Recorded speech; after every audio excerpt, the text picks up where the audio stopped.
Hello tout le monde, j'espère que vous allez bien. Aujourd'hui on se retrouve pour une nouvelle vidéo et c'est enfin ma vidéo lecture. J'ai mis 100 ans à vous tourner cette vidéo, mais du coup j'ai grave de contenu à vous montrer, donc je suis trop contente. J'espère que ça va vous plaire. C'est parti. Prévoyez un truc à boire parce que je pense que la vidéo va être assez longue, je pense. Comme d'habitude, je vais vous montrer mes nouveaux achats livres, je vais vous montrer mes lectures en cours, mes lectures finies et mes prochaines lectures. Donc j'espère que ça va vous plaire. Et je vais commencer par les lectures en cours. Du coup, les livres que je suis en train de lire sont... Alors, il y a Nana de Aya... Oh là là, j'arrive jamais à le dire, vous le savez, hein. Ayazawa. Ayazawa. Quelque chose comme ça. Donc c'est un manga comme vous pouvez le voir, hein, comme ça. Je vous en parlerai tout à l'heure parce que là j'en suis du coup au tome 6.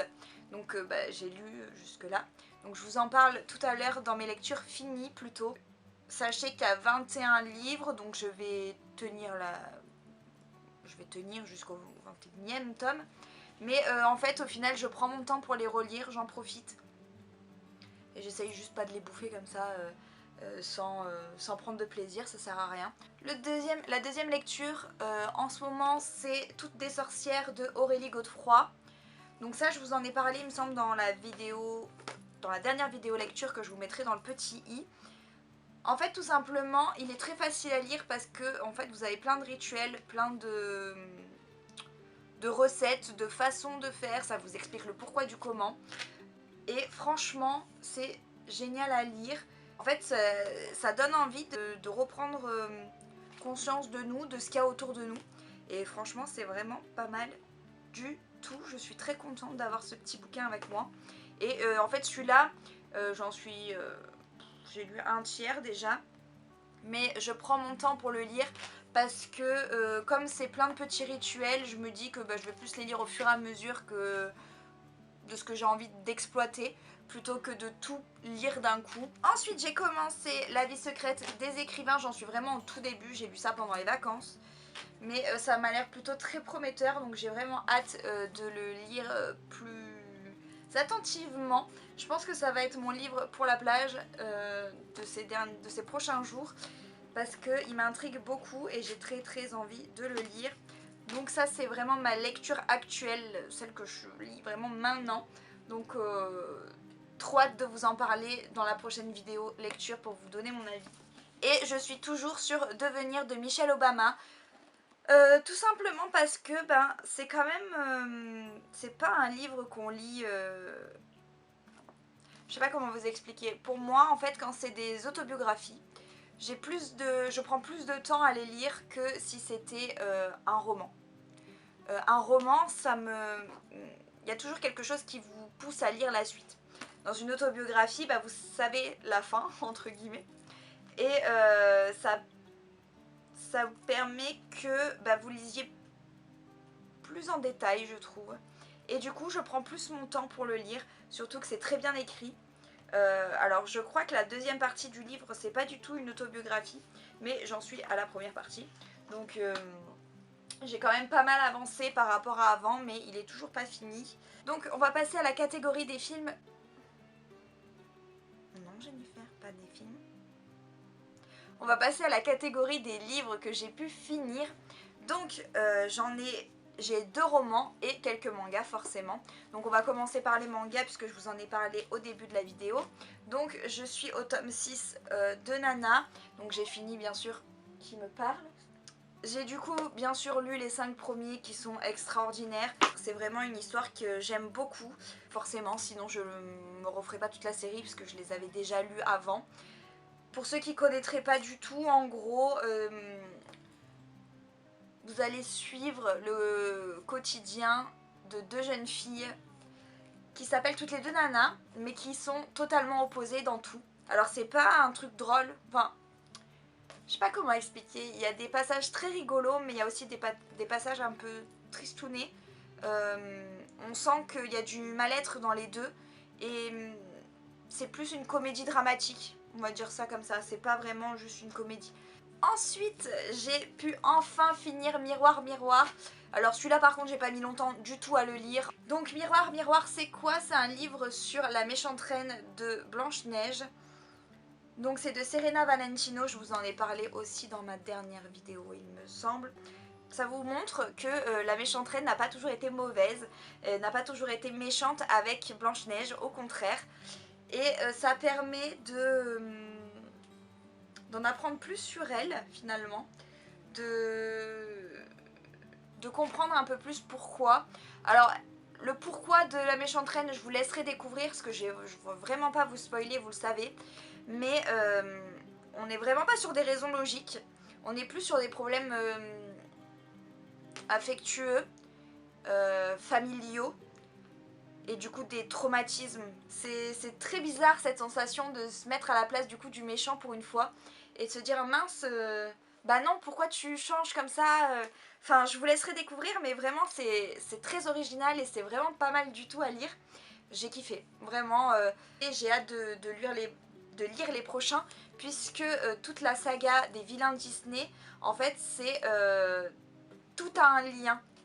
Donc j'ai vraiment hâte de voir la suite. Et je crois même qu'il y a un prochain livre qui sort, il me semble. Mais je ne sais plus si c'est un Twisted Tale, je crois pas. Je crois que c'est un vilain Disney. Et je crois que c'est sur Cruella qui va sortir. Et j'ai enfin fini les After. J'ai enfin fini en tout cas le tome 5. J'ai pas lu les Before, Between et London pour l'instant. Je me suis un peu écartée de tout ça. Parce que... Alors j'ai kiffé la saga After, vraiment, je l'ai beaucoup aimé. Anna Todd est une écrivaine incroyable. Mais déjà je trouve ça un peu répétitif. C'est souvent le même schéma dans les livres. J'ai plus aimé celui-là parce que c'est un peu moins répétitif et un peu plus... Disons que la fin est plus intéressante du coup. Parce qu'on s'attend pas à ça. Donc c'est pas mal. Elle trouve toujours l'élément qui va faire... qu'on va pas comprendre et qu'on va se dire quoi? C'est une blague? Mais à quelle heure? Non, je crois pas, non. Enfin, vous êtes comme ça tout le long du livre. Hein. Enfin, surtout, peut-être pas tout le long, mais en tout cas, la moitié fin du livre, vous êtes comme ça. C'est terrible. Le début, c'est en mode réconciliation ou en mode on essaye de rattraper les erreurs, machin. Et la fin, ça part toujours en live. Donc, c'est plutôt intéressant. Moi, j'ai bien aimé, vraiment. Je l'ai trouvé vraiment sympa. Au-delà du côté érotique du livre, puisque c'est le contenu qu'il y a à l'intérieur aussi, comme 51 degrés. L'histoire est quand même très intéressante. Les personnages sont ultra attachants. Ça, j'ai adoré. On est vraiment avec eux. Qu'est-ce que j'ai pleuré devant. Celui-là est quand même ultra difficile à lire pour plein de raisons. Il fait vraiment... Enfin, ça envahit beaucoup d'émotions en fait. C'est très beau. Je pense que le 5 est mon préféré. Le 1 j'ai beaucoup aimé parce que je ne m'attendais pas à ça. Mais je pense que de tous, celui que j'ai préféré. Quoique le 2 était pas mal. Mais au vu de tout ce qui se passe, je pense que le 5 est mon préféré, vraiment. Je vous le conseille. Alors, c'est un peu dur parce que de lire les 5, faut quand même s'accrocher parce que le côté répétitif prend un peu le dessus par moment. Mais en fait, il faut vraiment tenir le coup parce que l'histoire est quand même incroyable et il faut vraiment y arriver. Il faut vraiment essayer d'aller jusqu'au bout pour se rendre compte de cette histoire d'amour absolument incroyable.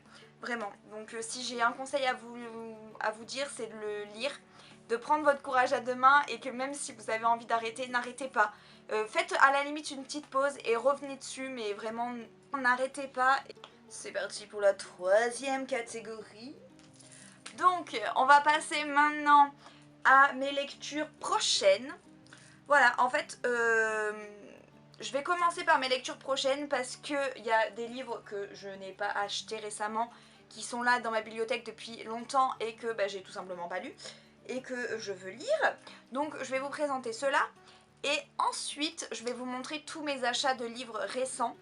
Et ils vont être tous dans mes prochains livres à lire, donc c'est pour ça que je vais pas les répéter 2 fois.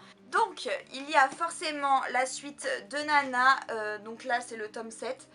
Donc bien sûr je vais essayer de lire, bah pareil, j'aimerais bien lire encore 6 tomes pour jusqu'à la prochaine vidéo, ça serait déjà pas mal. Et ensuite j'aimerais continuer ma saga Harry Potter tout simplement. Donc là j'en suis à la Coupe de Feu, je me suis arrêtée en fait. Le film que j'ai vraiment pas du tout aimé c'est la Coupe de Feu, donc j'ai beaucoup de mal à me lancer dans la lecture de celui-là. Mais je vais le faire quand même parce qu'il n'y a pas de raison que je ne les lise pas, au contraire. Donc je vais me lancer là-dedans, comme ça je pourrais enchaîner avec l'Ordre du Phénix et enchaîner un peu sur tout ça, donc j'ai hâte. Qu'est-ce que je parle, mais faut que... dites-le moi que je vous saoule, non? La vidéo va durer 100 ans, quoi. Donc là, on se retrouve pour la dernière partie de cette vidéo, donc tous les livres que j'ai achetés récemment. Du coup, qu'est-ce que je voulais vous dire? Donc je vais vous présenter tout ça. Je vais vous donner les prix aussi, si ça vous intéresse. Et let's go, c'est parti! Alors je vais commencer par un livre qui n'est pas un livre que je vous mettrai dans ma liste de lecture. C'est Le Fait Maison de Cyril Lignac, le numéro 1. Du coup c'est tiré de son émission qui passait sur la 6 pendant le confinement tous les soirs. Donc il partage toutes les recettes qu'il y a eu dans l'émission. Bien sûr là c'est que le tome 1, il y en aura d'autres. Il était à 12,90 € et le tome 2 sort en septembre il me semble. Donc je trouve ça plutôt très cool. On avait suivi toutes les recettes avec ma mère, donc je suis trop contente d'avoir le bouquin. Ensuite, j'ai eu, grâce à mon chéri, l'histoire de la bête. Donc c'est la suite de Miroir Miroir. Donc aussi écrit par Serena Valentino. Celui-là était aussi à 14,95 €. Et donc là, bien sûr, vous l'aurez compris, c'est l'histoire de la bête. Donc de comment il est devenu la bête, je suppose. Et incroyable, j'ai trop hâte de le lire, c'est une de mes prochaines lectures forcément. C'est très cool, j'ai très hâte de le lire et de lire tous les autres. Il y a 6 tomes pour ceux qui se demanderaient. Donc il y a Miroir Miroir, La Bête, Perdition, La Maîtresse de tous les maux, N'écoute que moi et Les Étranges Sœurs. Donc voilà, j'ai hâte de lire ça et de vous en parler dans ma prochaine vidéo lecture. Ensuite, à la Fnac, on a trouvé cette pépite, donc c'est Renouveau, donc c'est un Twisted Tale, c'est de Disney, c'est écrit par Jen Calonita. Là par contre, je ne crois pas que les histoires soient reliées entre elles. En gros, pour celle-ci, c'est si Anna et Elsa ne s'étaient jamais rencontrées. Donc on l'a payé 17,90 € et en fait, il est en une édition absolument magnifique. Vous voyez, je pense que vous voyez avec le tour bleu et la couverture en dur. Je suis tombée amoureuse, voilà, tout simplement. Comme je voulais commencer à acheter la collection, quand j'ai vu celui-ci, je me suis dit, bah banco, on commence avec une édition limitée. Je sais pas s'ils vont sortir les autres de cette façon-là, j'espère. Ensuite, j'ai acheté le dernier livre de Guillaume Musso qui est La vie est un roman, donc je suis trop contente d'avoir ce petit livre à la maison. J'ai hâte de le lire, donc il était à 21,90 €. J'ai même pas lu la quatrième de couverture. Alors, les 3 prochains livres que j'ai à vous présenter, on est allé à Cultura. Et il ne faut plus jamais que j'aille dans ce magasin d'ailleurs. J'ai acheté 3 bouquins, très différents d'ailleurs. Mais c'est une catastrophe, c'est pire que la Fnac. Enfin, bref. Donc il y a Léo de Hurlevent d'Emily Brontë. Brontë, je sais pas comment ça se dit. Donc bien sûr Léo de Hurlevent, je pense que tout le monde a déjà entendu parler de ce livre. Donc j'ai quand même très envie de découvrir cette histoire. Parce qu'on en entend parler, comme je le disais, dans certains films, dans d'autres livres. Et pourtant j'ai jamais lu l'histoire. Donc voilà, j'ai acheté un petit classique. Ensuite, de Bruno Combe, j'ai acheté Je ne cours plus qu'après mes rêves. Donc lui, par contre, j'ai lu la 4e de couverture et je me suis dit, what? Là, il faut absolument que je le lise. Il était à 7,80 €. En gros, il y a écrit 3 femmes, 3 générations, un point commun, elles ne veulent plus renoncer à leurs rêves. Et l'aventure qu'elles s'apprêtent à partager va les changer à jamais. Et moi, quand ça parle de ce genre de choses, je suis au taquet, donc j'espère que ça va être cool, on verra bien. Mais en tout cas, ça m'a bien attiré l'œil. Donc on va voir ce que ça donne. J'ai hâte de pouvoir le lire. Et pour finir, alors ça c'est ma cousine qui m'a donné envie de lire ces livres. Je les vois sur les étalages depuis si longtemps et je me dis non Jennifer, tu ne les achètes pas. Tu n'achètes pas, tu finis tes collections d'abord, tu lis les livres que tu as à la maison, tu arrêtes d'acheter des livres. Vous avez vu tous les livres que j'ai? Ok. Et là, ma cousine a un Instagram bouquinons ensemble. Je crois que c'est ça, de toute façon je vous le mets en barre d'infos. Elle a donc un Instagram qui concerne les livres, les bouquins. Et elle en a parlé récemment et ça m'a donné très envie de passer le pas, tant pis, même si je sais que c'était pas raisonnable. J'avais quand même envie de passer le pas et du coup bah c'est chose faite. Donc c'est de MC Beaton et c'est Agatha Raisin, Enquête la quiche fatale. C'est le premier tome donc de Agatha Raisin. J'ai hâte de découvrir ça, donc c'est un... c'est une enquête hein, tout simplement, qui était à 14 €. Derrière ils disent que c'est une Miss Marple d'aujourd'hui, pour ceux qui ont la ref. Donc j'ai quand même très hâte de découvrir cette petite saga, il y en a quand même pas mal qui sont sortis déjà. Donc comme vous pouvez le voir, ça a été une vidéo assez fournie je pense, comparée à la dernière. J'avais un peu moins de contenu à vous présenter, là j'avais beaucoup de contenu. Surtout que j'ai acheté beaucoup de livres en fait ces derniers temps. En fait dès qu'il y a eu le déconfinement, c'est la première chose que j'ai faite quasiment, je suis allée acheter des livres. Et là il y en a 3 que j'ai acheté il y a très peu de temps. Donc je suis contente d'avoir pas tourné la vidéo tout de suite, au moins j'ai pu vous présenter les derniers livres. J'espère en tout cas que cette vidéo vous aura plu. N'hésitez pas à me dire en commentaire, n'hésitez pas à me donner des idées de livres en commentaire, de me donner vos avis des livres qu'on aura abordés dans cette vidéo. Ça me fera plaisir. N'hésitez pas à liker la vidéo si ça vous a plu. En tout cas moi je vous embrasse très fort, je vous dis à très vite pour une nouvelle vidéo. Ciao ciao!